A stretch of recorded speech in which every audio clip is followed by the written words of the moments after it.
Welcome to Turkmenistan. By far the most mysterious and unexplored of Central Asia's stands, Turkmenistan became famous for the truly bizarre dictatorship of Saparmyrat Niyazov, who ruled as Turkmenbashi, leader of the Turkmen, until his death in 2006. Niyazov covered this little-known desert republic with grandiose monuments and golden statues of himself. Although many of these statues have since been dismantled, plenty of visitors still think of Turkmenistan as a sort of totalitarian theme park. But the least visited of Central Asia's countries is far more than this. It's an ancient land of great spirituality, tradition and natural beauty.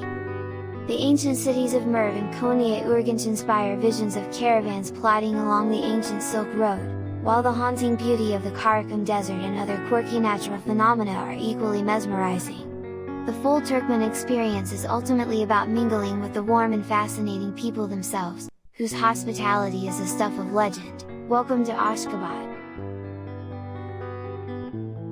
With its lavish marble palaces, gleaming gold domes and vast expanses of manicured parkland, Ashgabat, the city of love in Arabic, has reinvented itself as a showcase city for the newly independent republic and is definitely one of Central Asia's, if not the world's, strangest places.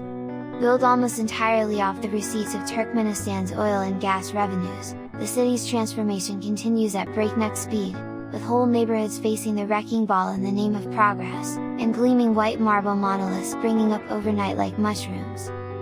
After the 1948 earthquake, Ashgabat was rebuilt in the Soviet style, but its modern incarnation is somewhere between Las Vegas and Pyongyang, with a mixture of Bellagio fountains, Stalinist ministries of state and national monuments. There are some decent restaurants and no shortage of quirky sights, making it a pleasant place to absorb Turkmenistan's bizarre present before heading into the rest of the country to discover its fascinating past. Darvaza gas craters.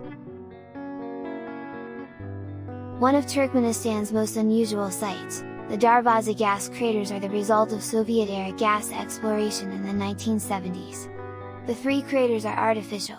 One has been set alight and blazes with an incredible strength that's visible from miles away, while the other two contain bubbling mud and water.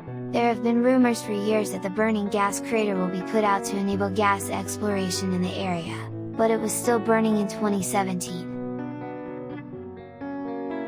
Of the three, the fire crater is the most impressive, and it's best seen at night, when the blazing inferno can only be compared to the gates of hell. There is a naturally sheltered camping place behind the small hill, just south of the crater. Getting to the crater is an off-road ride and drivers frequently get lost or get stuck in the dunes. There is no one around to give directions, so make sure you go with somebody who knows the way. If you intend to walk from the road, think twice.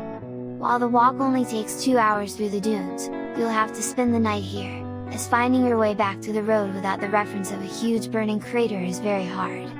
Even in daylight you may get lost, it's much better to pay for a tour.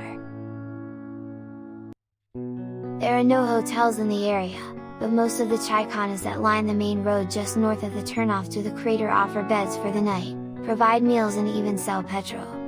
As there are no signposts for either the turnoff or the chaikhanas, look out for the train line crossing the main road. If coming from Ashgabat, the turnoff for the crater is about 1 kilometer before the railway line, and the chaikhanas are a few kilometers afterwards.